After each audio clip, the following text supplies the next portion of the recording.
اپنی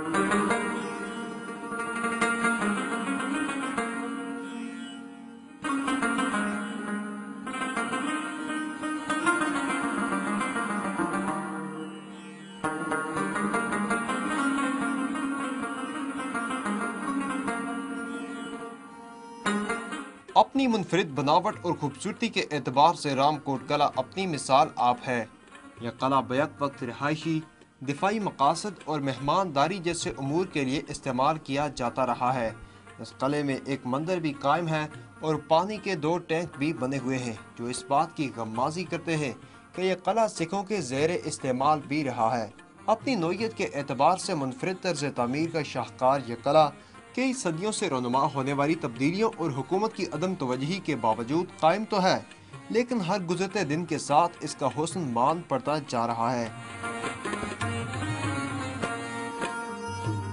میں لندن سے آیا ہوں اور یہاں آ کے تو مجھے بڑی خوشی ہوئی ہے اس جگہ کو دیکھ کے، کتنی ہماری ہسٹری ہے، لیکن پریشانی ہمیں یہ اس چیز کی ہوئی کہ اٹ ٹک سو لانگ کہ اس چیز کو ریکگنائز کرتے ہوئے اور اس چیز کو ڈیولپمنٹ کرتے ہوئے۔ قلعے کی حالت کو بہتر بنانے کے لیے گزشتہ مہینے انگلینڈ سے تعلق رکھنے والے محمد شبیر نے یہ قلعہ 30 سال کے لیے لیز پر لیا ہے، جس کے لیے حکومت کی جانب سے انہیں سخت رکاوٹوں کا سامنا رہا۔ I think یہ جو hurdles ہیں بندوں کو if they can help us instead of being objective towards these things, then I think a lot of more people will come from England like myself and invest in Pakistan.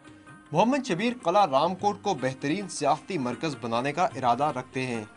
Ram کوٹ کو develop کریں گے، ایسی resort ہم ادھر develop کریں گے that day کے لیے ڈے ٹورزم جو ہے وہ ہم شروع فرسٹ کریں گے۔